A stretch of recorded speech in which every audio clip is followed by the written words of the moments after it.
Whoop, whoop, whoop. Let me know when you got it live. We're live. We're live. Ah man, I Yes, sir. wanted to find Nah, bro. some black men while we Yeah, just posted up in the background, huh? bro, just post it up in the background for right now, you know what I'm saying? Something mighty, huh? Let me see. Judas, You just sound like a black man. Black Maccabees. You getting straight to the point, ain't you? Getting straight through there. You know what I'm saying? You see it. They What's going on. squatted up. Look at this. You see what's going on, Bro, right? zoom in. Come on, brother. You doing a lot. You ain't Gang, got to do all that. gang. Yeah, that's all I That want to is see. all. More. More. The weapon he got over there. That's a weapon of mass destruction. That's what that is. You see the Yeah. team. You got Judas. Ugh. I think that's supposed Joe and nine. I don't remember that, brother. Slovakia. Jonathan, I remember him. Simon, I remember him. Eliezer, I remember him. I gotta get up on Joe and nine. I don't remember that, brother. You remember that, brother? It's because they just don't talk about him a whole bunch. That brother's still solid. Look Yeah, at him. because I wouldn't say nothing about him. this is second Maccabees or first Maccabees chapter 2 verse 2. And he had 5 sons: Johanan called Caddis, Simon called Thasi, Judas who was called Maccabeus, Eleazar called Arvaron, and Jonathan whose surname was Aphus. So that's Mm, bro. That's bro. bro. That's bro. So wasn't it Simon who was to be like the elder when the father died? I know Judas took the lead, Yeah, he but was gonna fight Simon was everybody battles. Simon was the nigga with wisdom, huh? Yeah, bro. See, look, bro, we got it, bro. We're gonna save that. We're gonna save that We gonna save for that. another time. But right now we got a certain material They off for we this, gotta get out, bro. So look, you doing it. huh? That's you. What you mean? Hey, Shalom. We got Amana. We got Anthony next. I said I was gonna get lit for you every time I see you. Shalom. Shalom. Look, I'm like a party. We in here. We got Hebrew daughter. Shalom. That's Ama. Ama. Ama. That means mom in Hebrew. Ama. Hebrew daughter. We're gonna start calling you Ama. Hebrew daughter. You done with that, Aharon? I'm down. Ama. Khan. Ama. Oh, Walina. It's been a minute. I can't even.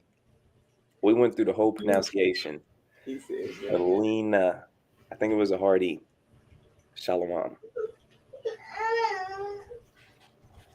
All praise to the Most High, man.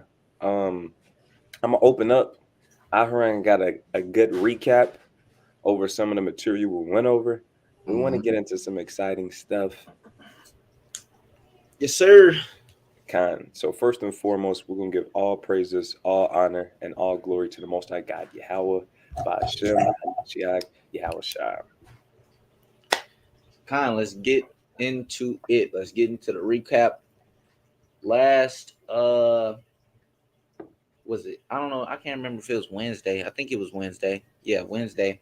We had went over Daniel chapter 8. In the week before that, we had went over First Maccabees chapter 1. If you remember in Daniel chapter 8, he received a vision of a ram with two horns, right? And then a goat or a he goat with one horn. And what did that symbolize? The rough he goat is the king of Grecia.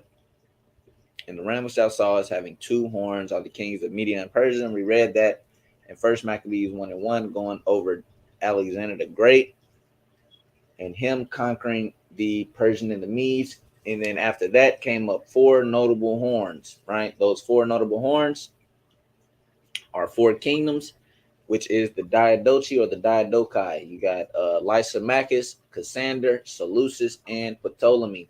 We touched on, for the most part, the ones the scriptures a lot touch on the Ptolemaic dynasty and the Seleucid dynasty. And out of the Seleucid dynasty will come out a wicked root, or will come out a man that will destroy many, right? And at that later time, when transgression are come to full, a king of fierce countenance, understanding dark sentences, shall stand up.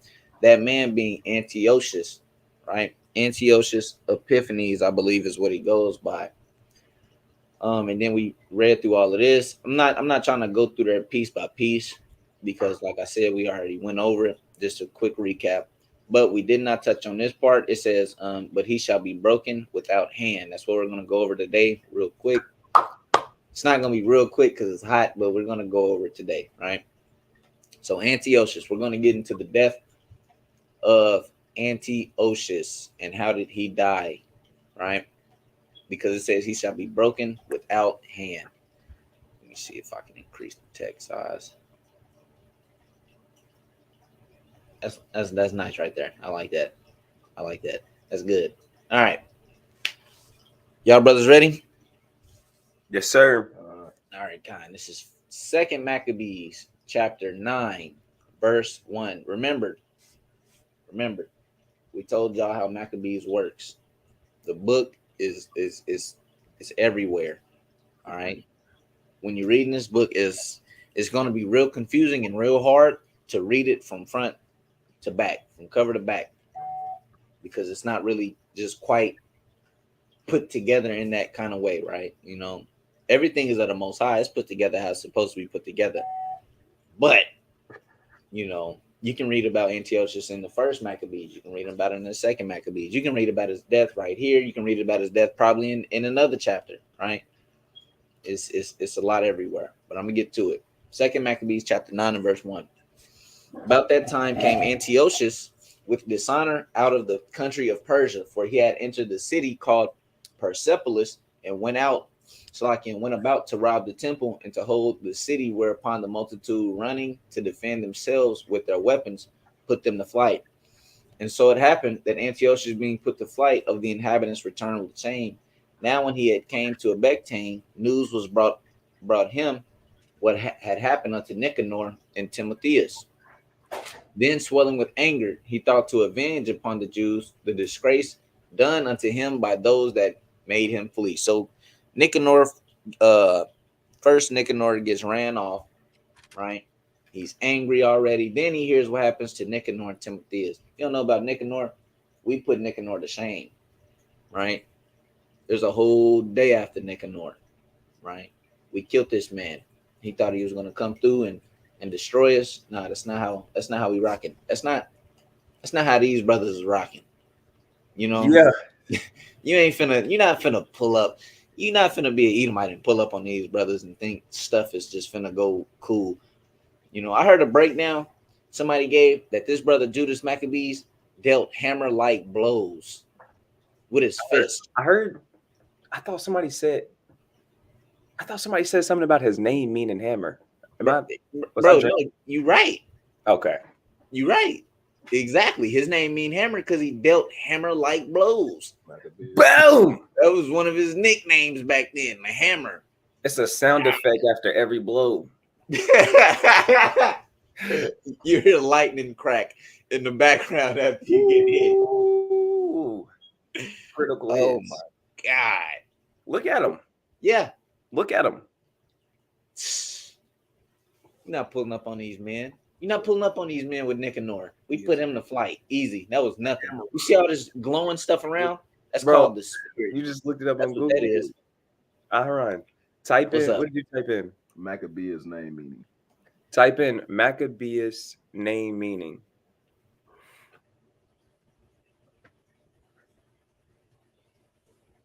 Hammer. Come on now. The name of the ancient Jewish warrior, Judah Maccabee, whose deeds were described in the Deuterocanonical books 1 Maccabees to 4 Maccabees. Yeah. There you have it. Hammer. This man right here. Boom! For real. Now, like I said, all this aura, all this glowing stuff, that's the spirit. That's all that is. Brothers like to think, you know, Dragon Ball Z is where it's at. No, that ain't where it's at. These brothers is in Super Saiyan mode right now. Or Super Israelite mode, if you want to call it that. You know what I'm saying? Put Nicanor to flight. Easy. Wasn't nothing serious about it. You know what I'm saying? For some reason, I feel like Tahuam can fit in here. Bro, that's him right there. What you That's mean? that one right there. Huh? Except for Taiwan being there, you know what I'm saying? That brother crazy. All right. Second Maccabees 9:4. It says, then swelling with anger, he thought to avenge upon the Jews with disgrace done unto him by those that made him flee. Therefore commanded he his chariotmen to drive without ceasing, and to dispatch the journey, the judgment of God now following them. Oh man. For he had spoken proudly in this sort that he would come to Jerusalem and make it a common burying place of the Jews. So you got Antiochus heading towards Jerusalem, heading towards our people, trying to kill them. Mind you, the judgment of God is on them. You got that death angel following them now, right? Because he spoke very proudly that he would make Jerusalem a common burying place. You don't speak about the Lord's people like that. But this man is very prideful. All right. Verse 5. It says, but the Lord Almighty, the God of Israel, smote him with an incurable and invisible plague. Or as soon as he had spoken these words, a pain of the bowels that was remediless came upon him, and sore torments of the inner parts. So the Most High God plagued this man with an incurable, meaning there are no herbs on earth. There is no medicine, neither high nor low, that can cure this man. All right. There is no angel that can cure this man. There is no demon that can cure this man. There's nothing that can cure him of his invisible, incurable disease that he had in his bowels, right? It was remediless. When God gives you a sickness, there's nothing anybody can do. You can call Michael the Archangel, you can call Gabriel, you can call Raphael. Y'all can all sit down and y'all can have a talk about it, and they gonna tell you it's nothing we can do about it. God put this on you. The Lord has spoken. The Lord has spoken. It ain't what you, brother, what you want us to do. We don't, that's above our pay grade. That's all they're gonna tell you. That's above our pay grade. Especially for an Edomite like this. Let's figure out why he got this kind of disease. Verse 6. And that most justly, for he had tormented other men's bowels with many and strange torments. So the same way he would torment other people in their bowels and their stomach, Most High God got him back. This is how God works. You want to do this to other people? Cool. Let's see how you like it when I do it to you. I don't know if people understand how scary it is to get a plague from God. That's actually quite scary. Look at this. I got a precept. You see this, Mar? Yeah, it's madness going on. The punishment of Antiochus. Oh, snap. I didn't read that. He said, I didn't read that. Go ahead and get your precept. This is Wisdom of Solomon, chapter 12 and verse 23. Wherefore, whereas men have lived dissolutely and unrighteously, thou hast tormented them with their own abominations. It says the Most High God will torment them with their own abominations. This is not a new thing for the Most High God. This is not, if you are going into idolatry via owls, he will use owls to torment you. If you are going into weird stuff, he'll use stuff that you fear to torment you. If you're afraid of bats, he'll use bats to torment you. We see it in the Passover when you read the account in Wisdom of Solomon. Your biggest fear, he will use that against you. If you're being, Amanah said, yeah, you reap what you sow. The Most High God is like that. I don't know. I keep saying this all the time. I don't know if people think it's a game or it's funny, but I'm gonna keep on saying it anyway. The Lord is the boogeyman. He the boogeyman. He exactly what you don't want him to be. He know all of it too. He know all your fears. He know what you're thinking in your mind. So it's best for you just to keep commandments. I'm just telling you. That's the keys. Keep commandments. That's all I got though. Shalom, Baruch. Yeah. The for some reason the Christian church. This is the guy. This is who the Christian church want us to believe did this to Antiochus. This is gonna be funny. This the guy right here. This the guy. He the one. He the one who plagued Antiochus. You know, he the one who made Passover happen. Or you got this guy. Depending on your mood. Depending on your mood, you know what I'm saying? You know, you can go either way. You can go either way. These brothers are soft and effeminate. He look. Come on. Like he do weird stuff, bro. Come on. Lord ain't getting down with this. Look at this madness. They got look at bro. That's a pause moment. Get off that man like that. Get off that man. Open your eyes, brother. Close your mouth. They gave him. Is that Neil Armstrong's muscles? I don't know. Wait, Neil Armstrong is the astronaut, ain't it? I'm thinking of what's the dude?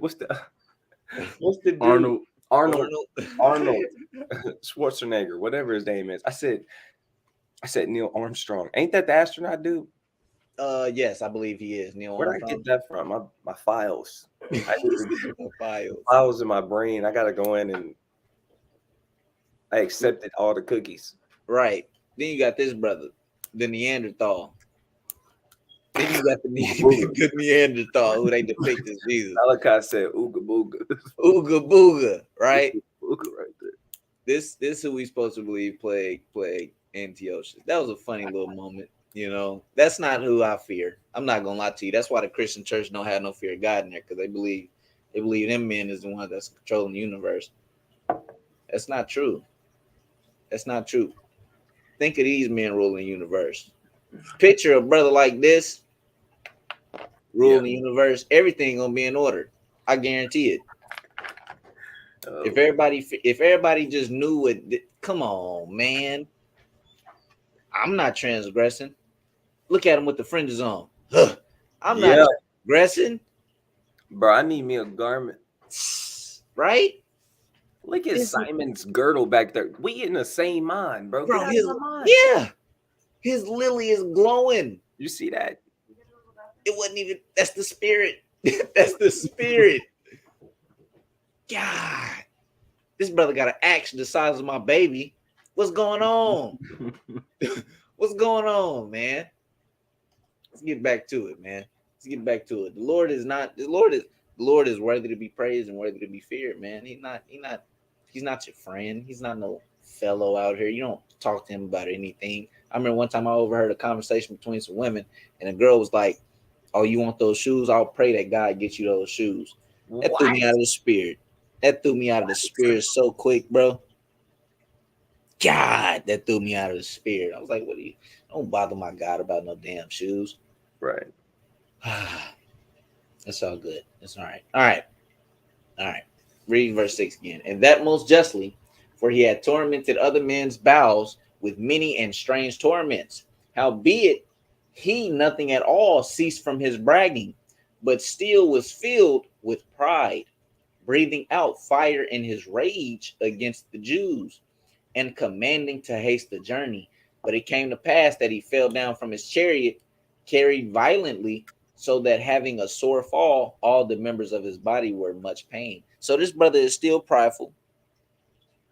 He's still, trying to go and go against the Jews, so on and so forth. Let's not forget though, the judgment of God is following this man. You don't want that spirit on you. You don't want the judgment of God following you. Next thing you know, you falling off your chariot violently, and your body is in sore pain. This is what Daniel in First Maccabees was talking about when he magnified himself against the princes. Israel's name means prince of the power with air. You're not supposed to magnify yourself against us. That's not how that works, right? We can't even magnify ourselves against our own people. What makes you think a Gentile can? Brothers need to humble up. Verse 8. And thus, he that a little afore thought he might command the waves of the sea. This is what was going through Antiochus' mind. Antiochus, he was a brother that, not a brother, he was an Edomite that sat down on his throne. He'll look out to the sea and think, I control those. If I want the water to go this way, it'll go this way. He kind of looking at his rib like, yeah, if I told the sea water to rise, it'll rise. I just don't want it to. You know, that's not in my plans. He was that kind of brother or Edomite. It says, so proud was he beyond the condition of man. His pride was beyond. You got, everybody knows a person that's prideful. Like, you know, you got this, yeah, he kind of prideful. You know, he kind of prideful or she prideful. He was beyond that. He was way beyond that. It was beyond the condition of man. I believe the scriptures even say pride and wrath wasn't made for men. Right? It says Salakia. It says, and weigh the high mountains in a balance was now cast on the ground and carried in a horse litter, showing forth unto all the manifest power of God. So God is showing this man, you're nothing. You're a Gentile. You're a man. Relax. Precept. Go ahead. This is 2 Thessalonians chapter 2 and verse 4. It says, who opposeth and exalteth himself above all, that he is called God, and that is a work, and says, or that is worshipped, so that he as God sitteth in the temple of God, showing himself that he is God. When you read 2 Thessalonians chapter 2, it goes into the men of perdition, the son of perdition. It says these men have to be revealed before the Most High God sends his son back to redeem us. So like you. And then it tells you that this man, he's going to oppose himself. He's going to make it seem like he is God. He's going to sit on the throne like he is God. He's going to appear, he's going to be that prideful. He's going to act like he's really, it says, I'm going to read it again. Who opposeth and exalteth himself above all, that he is called God. That is called God. So he's going to oppose himself. He's going to exalt himself against everything. And he's going to make it seem like he's God. It says, so that he as a God sitteth in the temple of God, showing himself that he is God. So he's going to try and sit in the temple of God and try and make it seem like he really is God. Right? That's what he did. Yep. You know, he really came over there and destroyed our temple. Right? Raped, robbed, and massacred thousands, hundreds and thousands of our people. In this chapter that we read in, he's literally having an invisible and incurable disease. But he said in verse 7, howbeit he nothing at all ceased from his bragging, but still was filled with pride, breathing out fire in his rage against the Jews and commanding to haste the journey. So even though he's getting beat the hell up by the Most High God, and he's going through all these pains, he got a whole invisible, incurable disease plaguing him. The judgment of God is plaguing him. He still commanded haste to go to Jerusalem and destroy them and make it a common burial place. This is the mindset of him. Yeah. What else can I say? How much prideful do you need to be? How much prideful can you even be? He was just filled to the brim with pride. I yield right there. God. We know the common pride of Esau, but this brother, this man. You keep calling him a brother. What's your deal? Bro, because I'm so used to saying brother, bro. I'm trying not to say nigga and all that. Oh, bro, now I'm offended. He said that. All right. With us or we're with them? If I start acting at this nigga. This day. He said, choosing this day. Verse 9. 2 Maccabees 9:9, it says, so that the worms rose up out of the body of this wicked man. And whilst he lived in sorrow and pain, his flesh fell away, and the filthiness of his smell was noisome to all his army. So worms, this man's body is decaying as he's living in the power of the Most High God. Your heartbeat doesn't determine whether you live or die. I'm gonna tell you that right now. If it doesn't matter. God determines it. This man is decaying and he's still alive. This was an actual zombie back then. Antiochus was the first zombie recorded. His flesh is decaying. He has worms falling out of his body, and yet he's still alive. That's because the Most High God want him alive. Simple as that.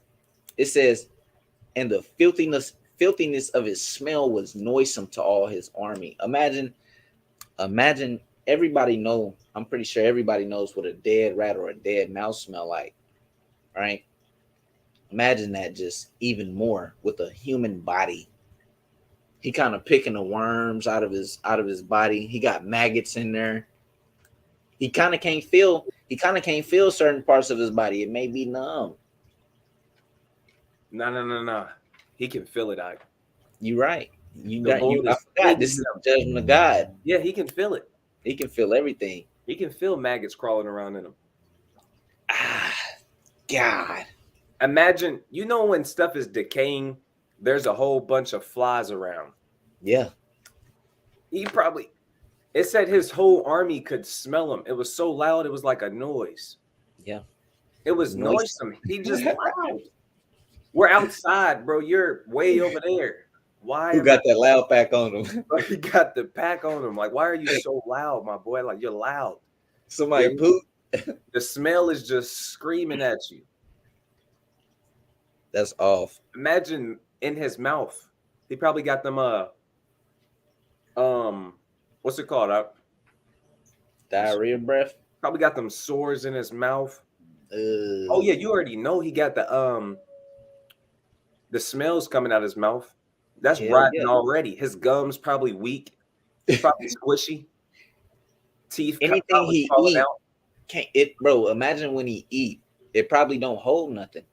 Yeah. He's probably hungry. It's just decaying. Everything's just decaying. As he eating, the worms and the maggots and everything else is getting to it before him. I mean, he making them stronger at this point.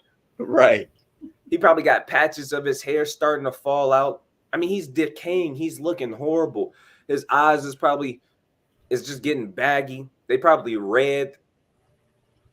Yeah. Bro, he bad. He down bad. And you know why? It's because he persecuted the Israelites unjustly. He was hanging the infants. That's why we read First Maccabees. He was grabbing the books of the law, the books of the covenants of the Most High God, grabbing them. He was sending soldiers in week by week, month by month. I believe it's a month by month. Rifling houses, taking the merchandise out of the houses, just destroying the houses. And if he sees a woman that he wants, if his soldiers see women that he wants, he's taking those too, raping them, and then killing them because that mother circumcised her son, hanging the infant, strangling babies. That's what this man was doing. That's what he was doing. He literally hated us for no reason. He literally grabbed the temple and the altar of the Most High God. All of the precious jewels that we had, he's taking those too. But he literally put swine's flesh on the Most High God's altar and dedicated to Zeus, the altar of the Most High God. He was putting swine on it and sending it up there to Zeus. That's crazy. That's a lot of pride. You have to really be crazy to think you're going to get away with that. So this is just one of the things that the Most High got him with. But man, it's so much more on the chapter, and I can't wait. Yeah, for real. I can't wait to see how the Most High. Again, I already know what's gonna happen. I already know what's gonna happen, but I'm still excited. It's that good. It's that good. And this is what our enemies have coming to them. Stuff like this. But Jacob's trouble is going to be a time of miracles. It's going to be a time of salvation. It's going to be a time of enduring. It's going to be chaos, but it's going to be little sanctuaries. You're going to be a little sanctuary. You're going to be at peace, Lord willing. That's why we study these scriptures. That's why we get in the scriptures now. Lord willing, y'all brothers' households is protected. Hey, Lord willing, y'all brothers can endure. Even if the Most High taking people away from you, taking family members, taking husbands, taking wives. Lord willing, y'all still have y'all loins girded, y'all standing bold, unmovable, not wavering, still giving the highest and utmost praises that you can give to the Most High God. Like, I'm trying to get on fire like that, where I'm just unmovable, where no kind of demon, doubt doesn't pop up, jealousy doesn't pop up, greed doesn't pop up. Where if I haven't eaten in 2 days, the lack of faith don't pop up. I'm trying to be unmovable. We got to build ourselves up here. This is where the army, this is where the war really go. You're going to see, we're going to read about how our forefathers, how Maccabees, they outnumbered 10,000 to 60,000, 65,000 men versus 10,000 Jews. And they chasing them away. Because the battle started here, and you'll hear how Judah speak, and you get on fire. Like, he said that. You're looking at 65,000 men, 60,000 men infantry, or you're looking at 60,000 men on feet, and then you got 5,000 on horses. You're looking at that, and there's only 10,000 of y'all, and everybody don't even got weapons. And the Lord allowed us to chase them away. That's how hot we gotta be. That's how hot we gotta be. Salaki, I got on a righteous rant. It's on you. Kind. 2 Maccabees chapter 9 in verse 10. It says, and the man that thought a little afore he could reach to the stars of heaven, no man could endure to carry for his intolerable stink.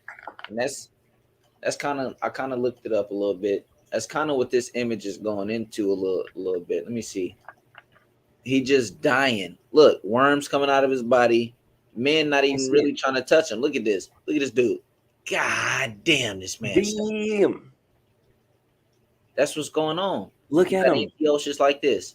Look at him. Yeah. Damn. Hey, that's when I pull out it's this Shark King. It's the Shark King. Yeah, right. I'm gonna get on that. Bro over here confused.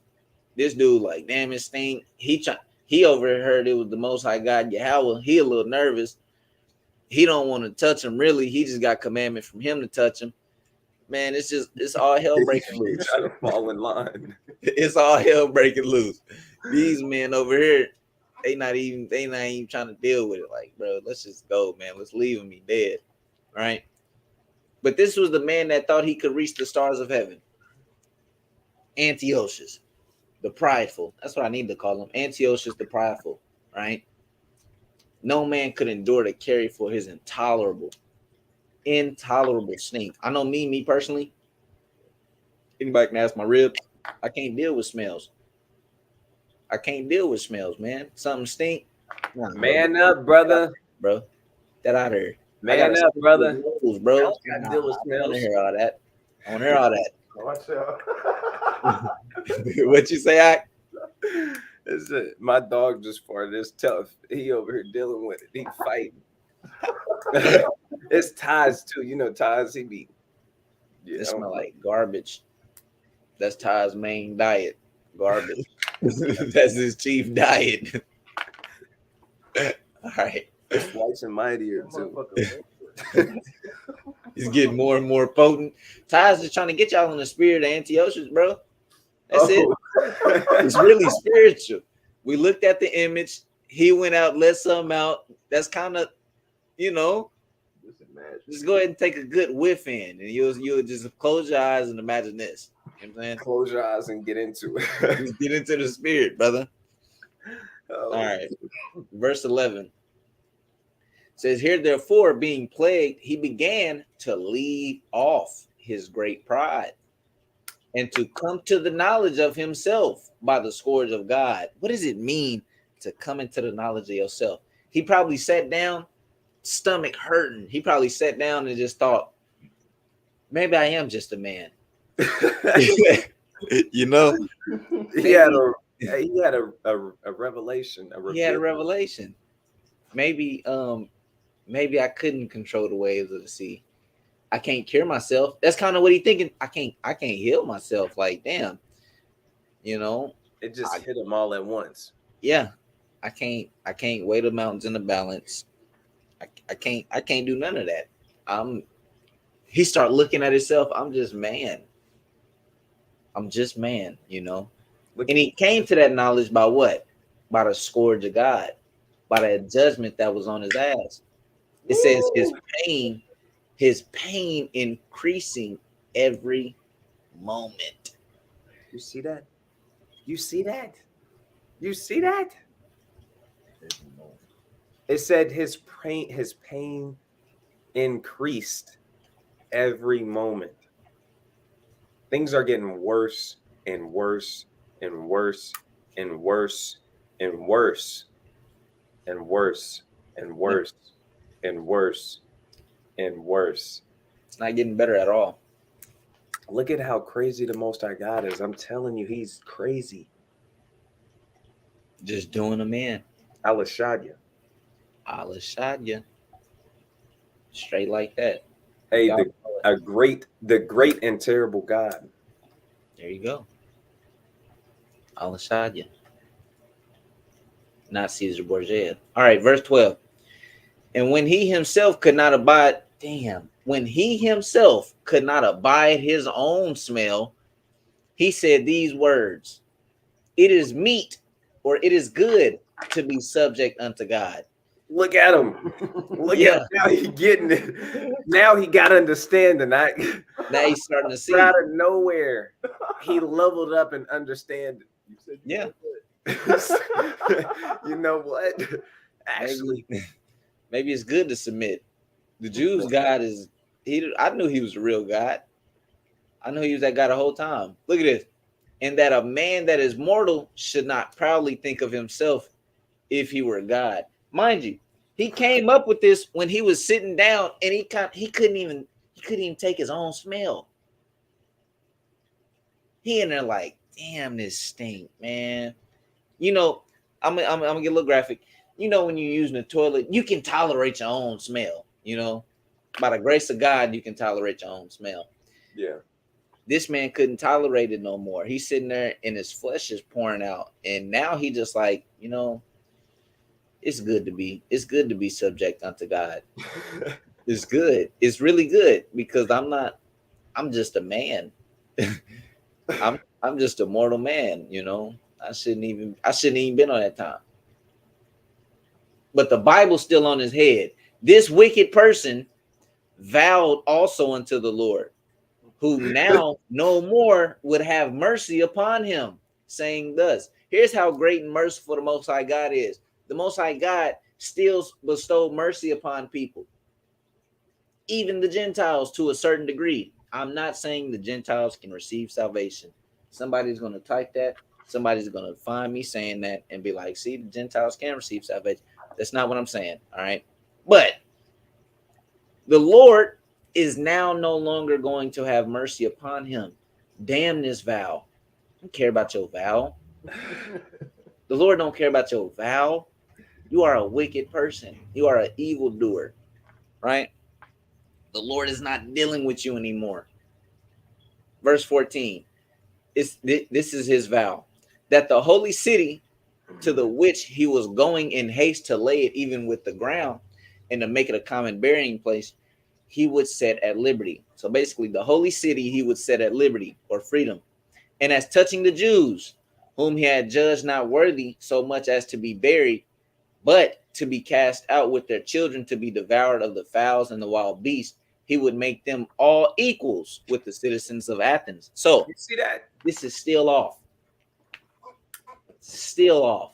He don't get it yet. I'm gonna explain. Shalom, Captain Jeremiah. I'm gonna explain. Right. First off, he didn't even deem the Jews worthy to be buried. That's off within itself. He was going to cast us out and our children to be devoured by the fowls and the beast. That's off. But then you got this second part. He would make them all equals to the citizens of Athens.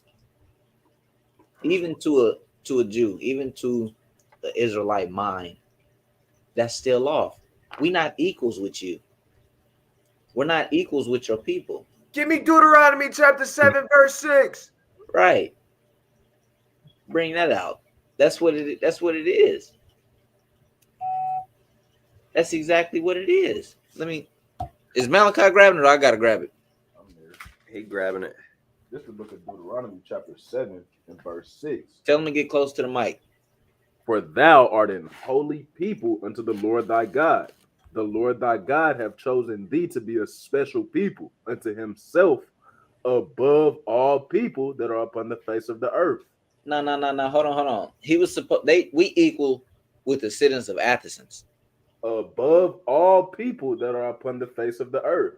We're not equal with the people of Athens. Damn the citizens of Athens. We above them. Right? Antiochus still don't understand that. He's still an Edomite. He ain't gonna have stuff right. This is why no more mercy was being shown upon this man.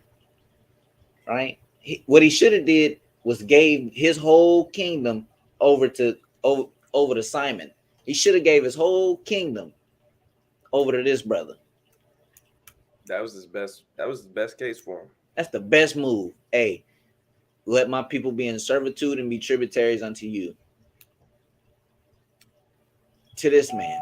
That's what you do. You don't make us equal with Athens. Damn them. I'm gonna keep reading. Verse 16. And the holy temple, which before he had spoiled, he would garnish with goodly gifts and restore all the holy vessels with many more, and out of his own revenue defray the charges belonging to the sacrifices. So now he's trying to right his wrongs, but that's not how it worked, bro. Have you forgot how many people you killed? Did you forget how many people you killed that were going to the temple? Did you forget about that swine's flesh and many more unclean beasts that you sacrificed to your God in our temple? Not to mention the unholy things that were going on in there. Because back in the day, how people worshiped their gods was what? With sodomy, fornication, and they would do that all where? In the temple. Now you got unclean things going on in our temple, a bunch of unclean things dealing with flesh of animals and flesh of men and women. You forgot about all that. But now you're trying to win us over with goodly gifts.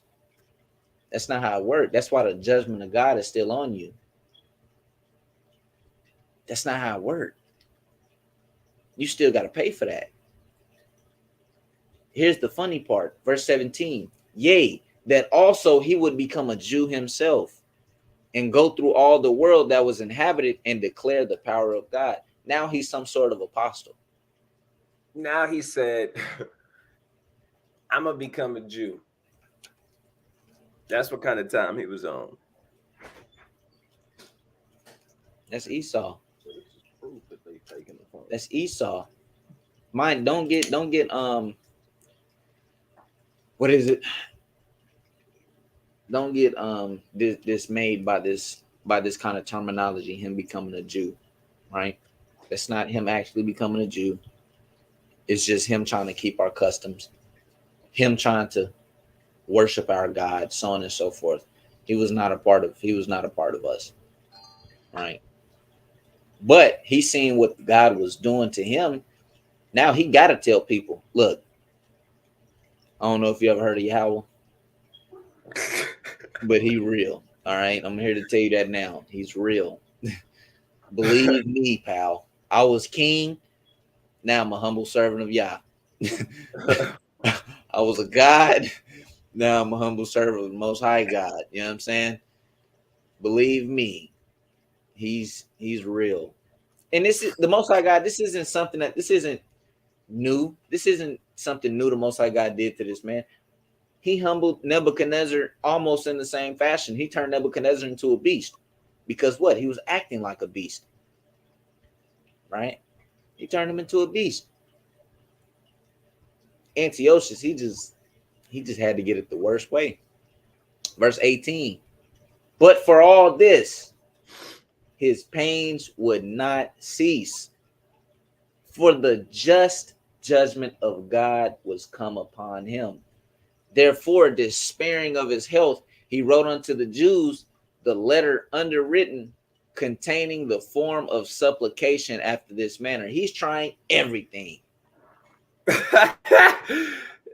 It says supplication. Supplication is begging. A letter of begging. Yeah. This is the most prideful man that I've seen in the scriptures. The most prideful man I ever witnessed. I'm witnessing through the scriptures, of course. The most pridefulest man that I've ever witnessed. The Lord broke him down and made him, on a spiritual level, lick up the dust of our feet. Mm-hmm. Bow down to us, begging. That's what the Most High God is going to do. He's going to break all of these nations down. That's all I got. God, I'm gonna put out a perfect precept. Hebrews 12 and 17.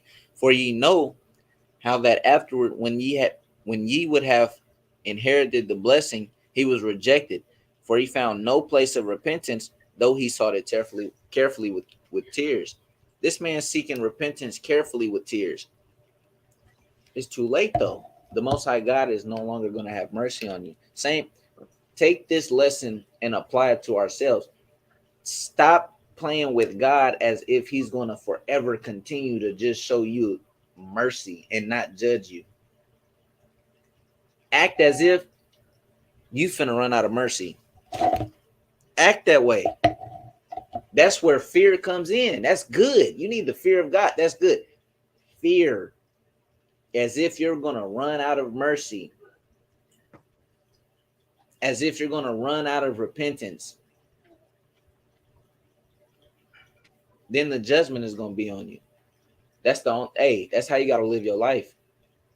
That way you do not break his laws, statutes, and commandments. All right. Verse 19. Antiochus, king and this is his letter. Antiochus, king and governor, to the good Jews. To the good Jews. To the good Jews, his citizens, wisheth much joy, health, and prosperity. You know. And if ye and your children fare well, and your affairs be to your contentment, I give very great thanks to God, having my hope in heaven. Yeah. Hey. Elders. Bro no longer has hope on earth. His hope has to be in the heavens. Because down here, he's going through hell. To the good Jews. But my hope is in heaven. Peace and prosperity to the Israelites. Yeah. He's writing all of this. He's writing all of this. And yet he's the man who put this in place. Neither was it lawful for a man to keep Sabbath days or ancient feast, or to profess himself at all to be a Jew. Right? For there were two women brought who had circumcised their children, whom they had openly led round about the city, the babes handing at their breasts. They cast them down headlong from the wall. You don't get mercy from God after you do things like that to his people.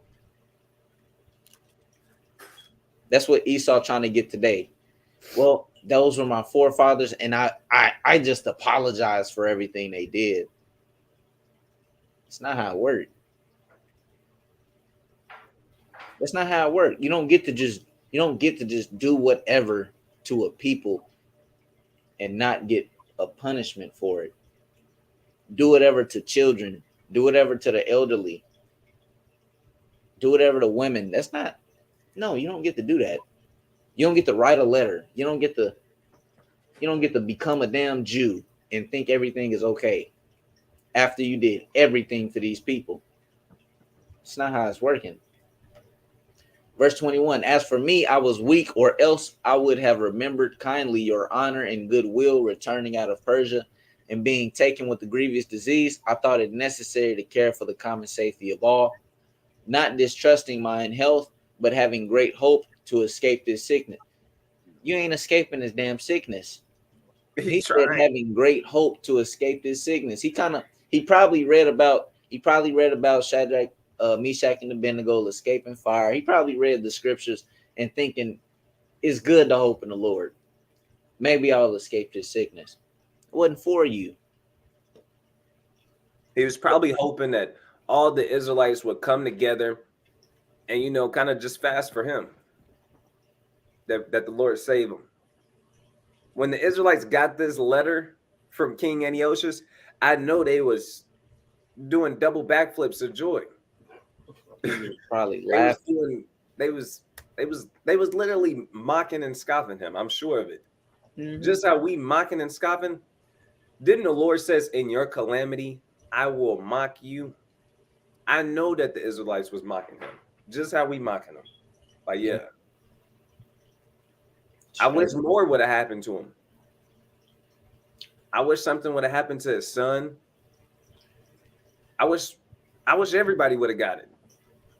I wish this would have happened to his whole army. You know? Yeah. I can't even imagine the pain, bro, because I know when I get a stomach pain, and it be just it be some small shit. I'm folded over. I'm done for the day. I can't do nothing. Imagine his. I just gotta look at it again. This is beautiful. Yeah. Look at him. You gotta put that on your wall, or that might be a screensaver for a week. This might gotta become a decoration in my house. But this might be the screensaver for the entire feast. For real. I wake up, check my phone, and just all praises to the Most High. And then I throw up my little prayer. Then I get it going. That's crazy.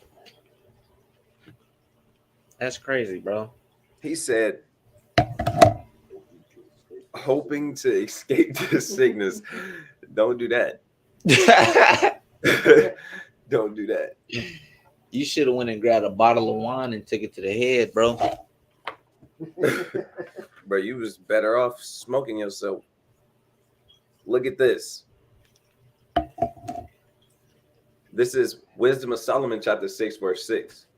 It says, for mercy will soon pardon the meanest, but mighty men shall be mightily tormented.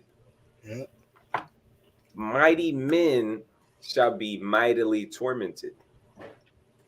Hey, he got off on torturing people. They said he would torture people's bowels. He would torture them. Hey, man, what goes around comes around. The Most High God's judgment is like a reap. Whatever you sow, that's what you shall reap. Damn, am I rapping? Oh, my gosh. Whatever you sow, that's what you're going to reap. He was tormenting people. Now he got to be tormented.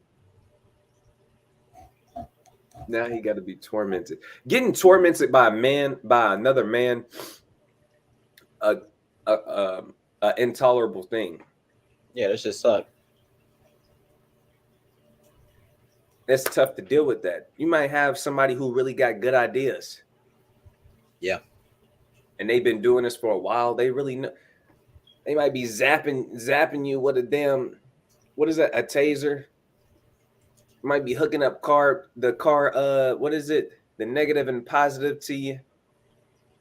Snatching fingernails off, toenails off, and just pulling them backwards slowly, one by one.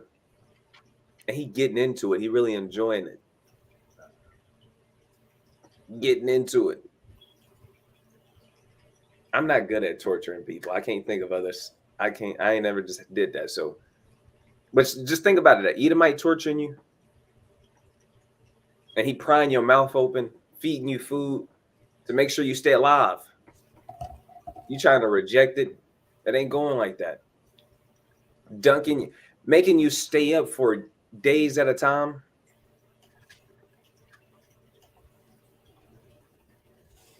He got big lights shining on you. He got something on loop in the background. You going insane in there. Every time someone opens the door, you hoping it's your savior, but it's him again. Here goes some tortures. That's how Esau get down. Yep, that is how Esau get down. He'll tie you up to horses, all your limbs. He would put tar, black tar, all over your body, a sticky substance. Then he would drop feathers from a bird, feathers all over your body, all over the tar because of the stick. He would light it on fire. Those feathers are flammable, but the horses would get frightened once they see the fire and it's coming towards them. They'll all will start running in opposite directions. So limb by limb, you're just gonna get ripped apart. Yep. Hey, Esau is so crazy. He will rape you. You could be a grown man, bigger than him. He will rape you in front of your wife, in front of your children, in front of everybody on the plantation. You call it butt breaking? Butt breaking. That's a real thing Esau did. He's definitely a vile beast, a vile man. That's the sword of the Most High. Bro, What you got? this one Captain DeBar told me about because he got this book about devastation of the Indies. yeah, bro. They was they'll tie you up and like Put fire down there. put a fire. They'll rub your feet in oil, then they'll put fire on your feet and let your feet cook. The rest of your body is alive. You watching it. You know they putting oil on your feet. They about to cook your feet. They burn your feet up until they hot and bacon roasted well. Then they bring hungry dogs in and let them eat your feet, nigga, before your eyes. You got to deal with it. And that's what they was doing to the Northern Kingdom. They was tying them up just like that. Devastation of the Indies. And that's just one of the things that we remember. There's other things that they had in there, but hey, during the time of the Maccabees, the woman of the 7 children, I believe. Oh yeah, they got put in cauldrons. They got put in big metal pots and burned and boiled alive. I remember that. Yeah, this is one of the tortures of Esau. They got boiled and burned alive in a metal cauldron. That's off. That's off. But guess what? This man got tortured by God. It wasn't a better way for this man to die. I'm not gonna lie. It wasn't a better way that this man should be put to death than to be put to death by the hand of God. And to get humbled in his last hours, in his final hour. Imagine if a man would have got a hold of him. He probably would just slit his throat. That wouldn't have been enough. That would have been mercy. That would have been merciful. That nigga ran out of mercy. Got a precept. Malachi got a precept. Go ahead. This is the book of Matthew, chapter 10 and verse 28. And fear not them which kill the body, but are not able to kill the soul, but rather fear him which is able to destroy both soul and body in hell. And I brought this out because we speaking on all these torments that men did, but it's nothing compared to what the Most High can do. Even after your flesh have been killed, he can torment you more. And there's nothing, keep the commandments, man. You don't want to be on God's bad side, man. Would you rather get all that stuff? Don't even compare to what he did to the Antiochus. None of that compares. All the stuff we just named, none of that compares to what he did to this man, this prideful Edomite. He got it grievous. Every moment his pain increased. Yep. That's what the scripture's saying. This is what it means when it says he shall be broken without hand. His flesh was broken, his mind was broken, his spirit was broken, everything was broken, right? Verse 23, but considering that even my father, at what time he led an army into the high countries, appointed a successor, to the end that if anything fell out contrary to expectation, or if any tidings were brought that were grievous, they of the land, knowing to whom the state was left, Slovakia, might not be troubled.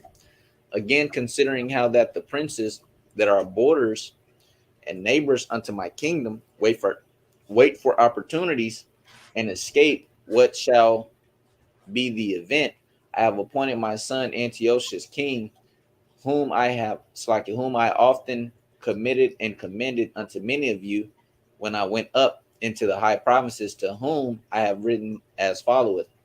Therefore, I pray and request you to remember the benefits that I have done unto you generally. He off. And in special, right. And in special, and that every man will be still faithful to me and my son. For I am persuaded that he, understanding my mind, will favorably and graciously yield to your desires. That was the end of his statements. Thus the murderer, and the Bible's still on his head. Thus the murderer and blasphemer, having suffered most grievously, as he entreated other men, so died he a miserable death in a strange country in the mountains. And Philip, that was brought up with him, carried away his body, who also, fearing the son of Antiochus, went into Egypt for Ptolemy Philometor. And there you go. You got this wicked man being brought to a cease with a miserable death. Bro, he said, I hope everyone will still be faithful to me and my son. What? What?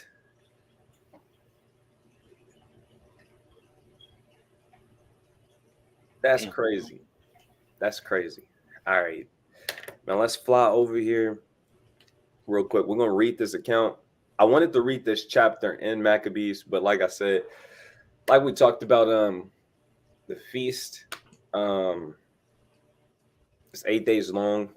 Lord willing, we can come in here and read something in Maccabees and kick it with y'all, maybe for 30 minutes, an hour, wherever the spirit go,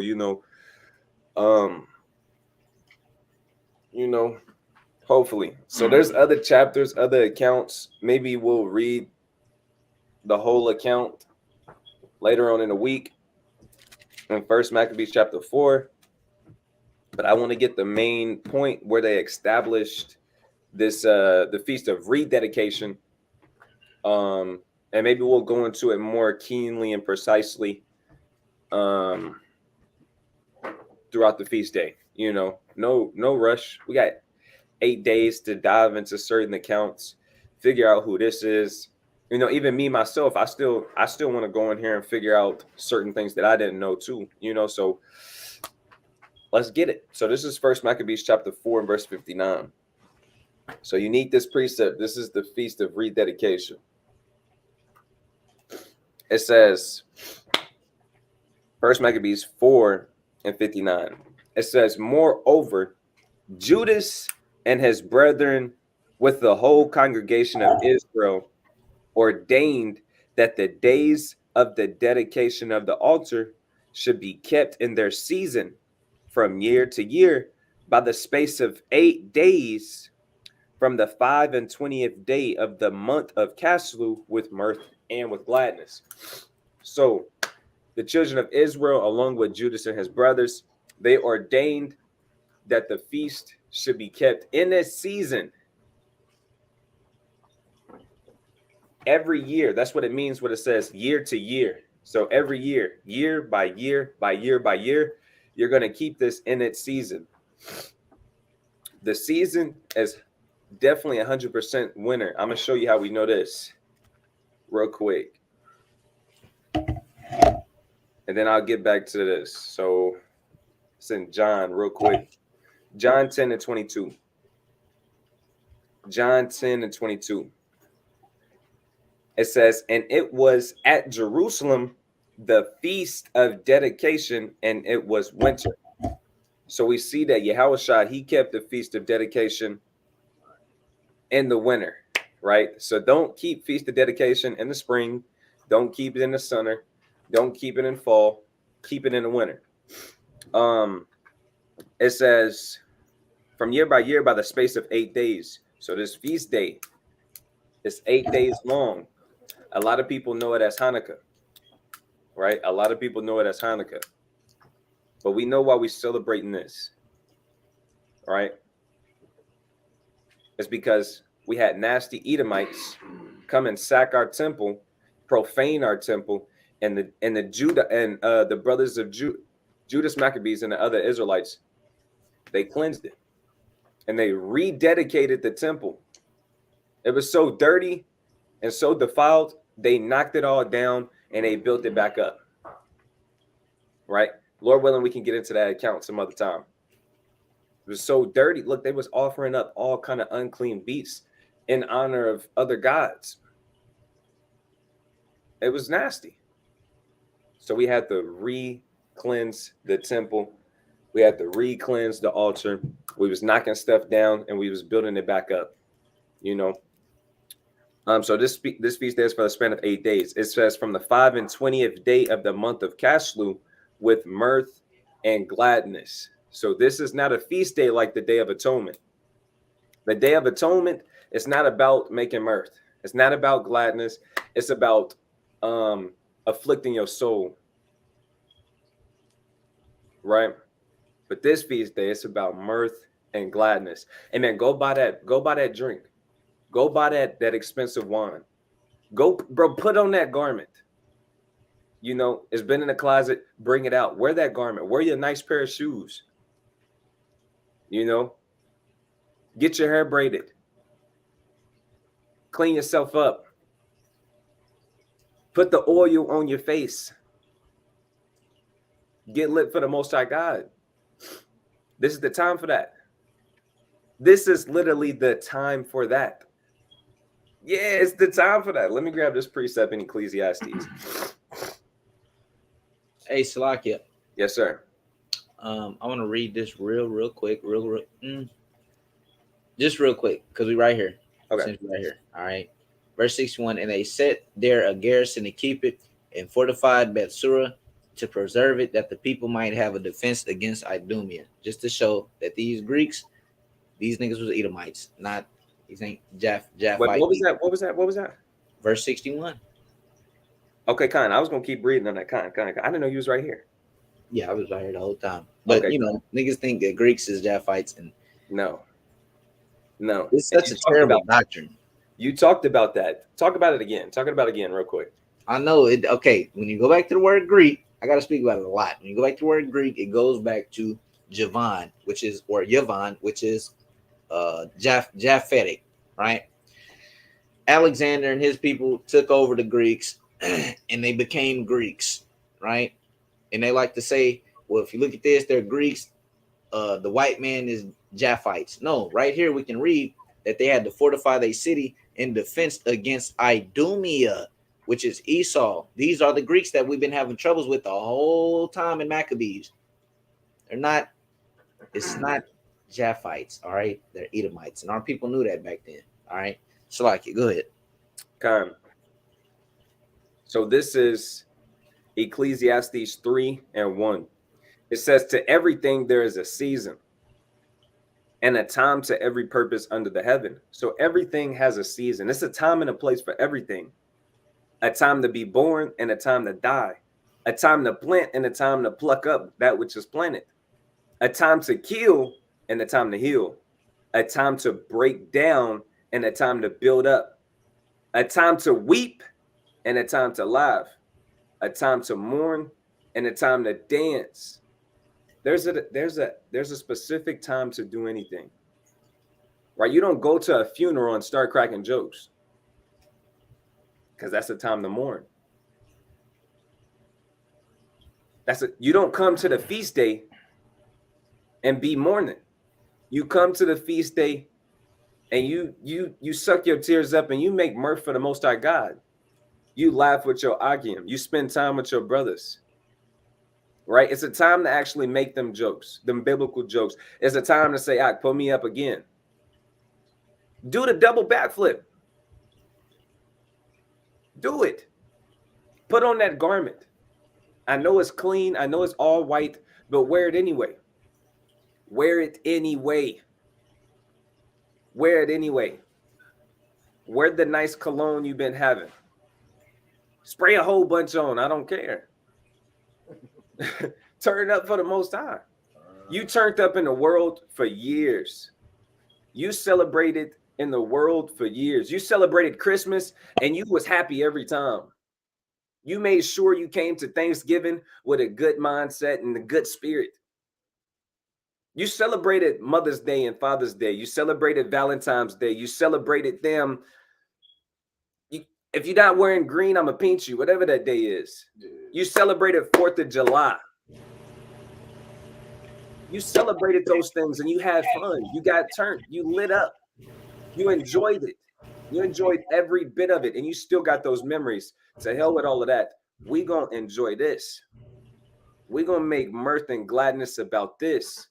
About how the Israelites put 65,000 men to flight and had them running. And it was only 10,000 of us.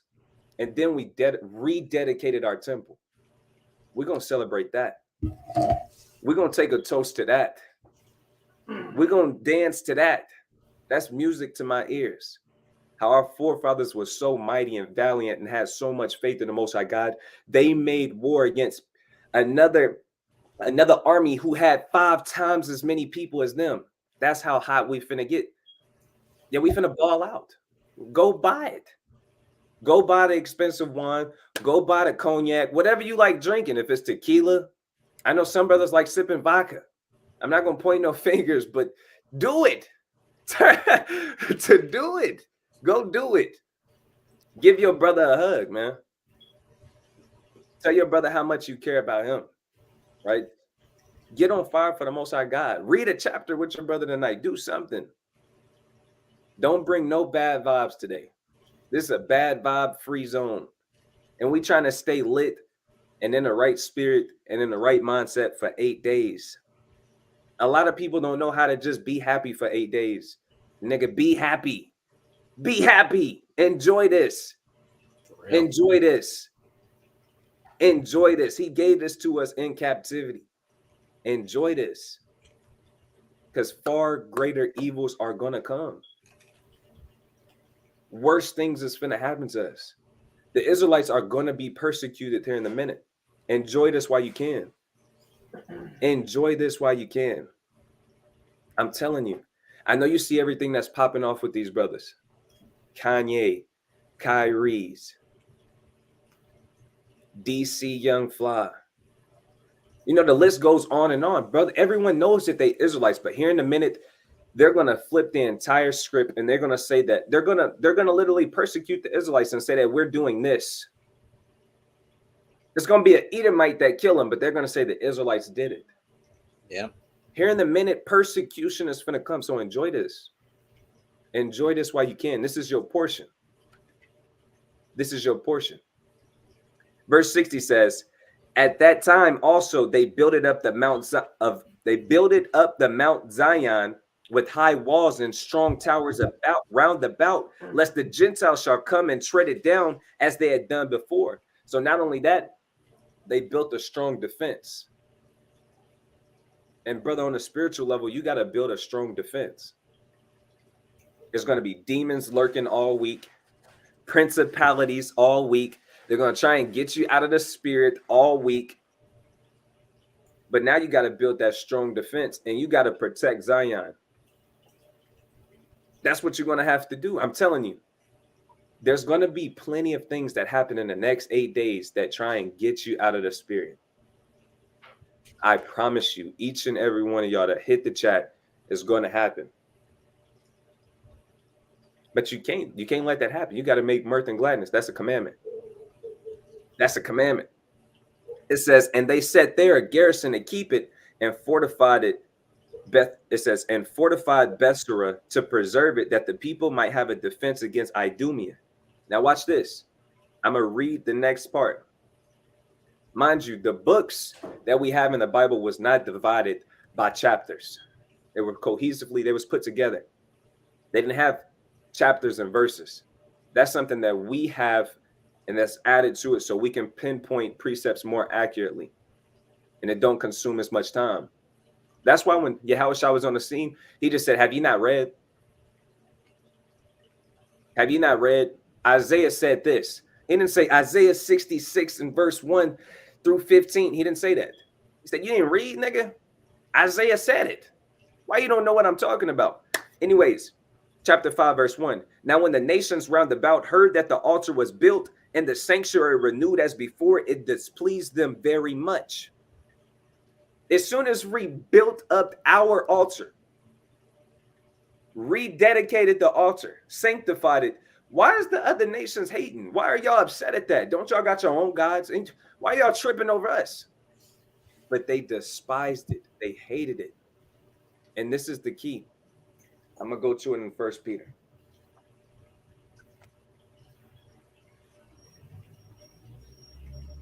Bear with me. 1 Peter chapter 2 and verse 5. 1 Peter 2 and 5 says, ye also as lively stones are built up a spiritual house. We the lively stones, and we building up this spiritual house. It says, in holy priesthood, to offer up spiritual sacrifices acceptable to God, acceptable to Yahweh by Yahushua Mashiach, by Hamashiach. Right? So the point is, they had great, it displeased them very much. That's what the scriptures say. It displeased them very much whenever we built up our temple and rededicated it. On the spiritual level, Malachi is a part of the brick. Aharon, he's a brick. Captain Nabar, he's a brick. Jeremiah, he's a brick. I'm a brick. Tazia, you're a brick. Amanah, you're a brick. And we building up this spiritual. Amah, you're a brick. We building up this spiritual house. We building up this spiritual temple, and it's being rededicated right in front of our enemies' eyes. And they despise it. They hate it. It's very displeasing in the sight of the other nations. They hate that. They're going to attack that. They're trying to make war with us. Right now, what we're going to do, we're going to enjoy this. This is us building up. This is us building up the altar. This is us building up the walls, fortifying it. This is us doing that on a spiritual level. So enjoy it. Every day that go by, enjoy it. You're not going to get that back. Don't mope. Your car break down, don't mope. Tire pop, don't mope. Enjoy it. Let's get in the spirit. Let's pop out like that. Because the battle it starts up here. The battle starts up here, man. So we got to catch fire. We got to get on fire, man. That's the only thing we have to do, man. Let's get it. Enjoy it with mirth and gladness, man.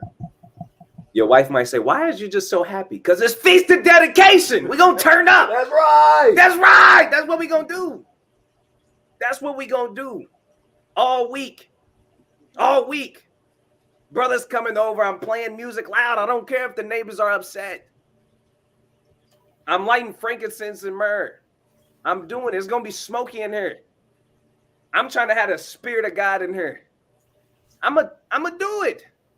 I got 2 weeks. I got time off. I'm not doing nothing but, that's what I'm on. That's what I'm on. Right? That's what we own. We're trying to pop up. Look how mighty they look. Think about how mighty they had mirth. Think about how much they turned up. You think they was in the back moping? When everything that they fought for, all of the wars they warred for, all of the deaths, all of the men that they killed, it was just for this cause. so they could reclaim the altar and the temple and rededicate it to the Most High God. You think they was in the back sad? Hell no, they was in there turned. They was in there lit. That's what they was doing. They was lit. This is why we killed everybody, so we could do this for the Most High. Man, you got to get on fire and zealous for the Most High God, man. Aharon, you got anything? Closing precepts. Let's get it. Con. Let me grab it. All praises. Let's get it. It's 1 Corinthians chapter 15 and verse 58. It says, therefore, my beloved brethren, be ye steadfast, unmovable, always abounding in the work of the Lord. For as much as you know that your labor is not in vain in the Lord. Remain unmovable like these mighty men right here. If these men were phased or moved by anything, by any slight thing, the temple couldn't have been rededicated. You know, brother Simon lost his father, then he lost his brother, then he lost his other brother, then he lost his. Simon was left alone because these men had died in battle, all for a reason. They didn't die in vain. Their work did not go in vain. Understand that. Their work did not go in vain. Galatians chapter 6 and verse 9. And let us not be weary in well doing, for in due season we shall reap if we faint not. In due season we're going to reap if we faint not. Right? So get in the spirit on this feast of dedication. You know, whatever your favorite meals are. If you're on a diet right now, forget the diet right now, unless you actually need it. You know, if you got a health problem and you need your diet, continue on your diet. But if you're a brother or a sister that's just trying to diet for a specific reason, look, forget all that.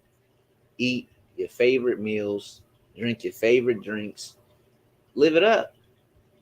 You know, do your thing, get in the spirit, live it up in a holy way. I'm not talking about no wicked way. You know, I'm not in the do it thou wilt spirit, but get hype for God in a righteous manner. You know, it's on y'all. Time. You got anything up? This is 1 Thessalonians chapter 5, verse 19. It says, quench not the spirit.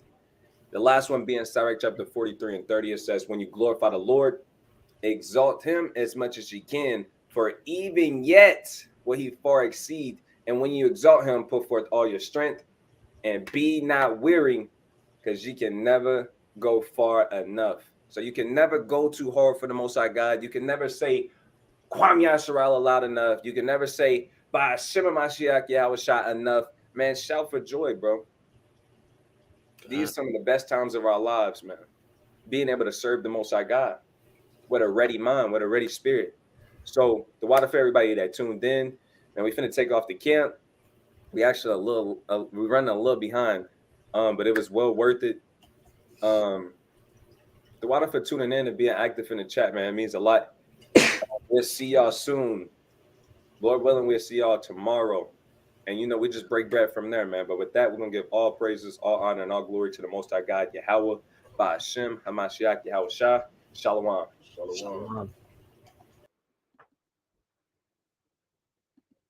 Shalom.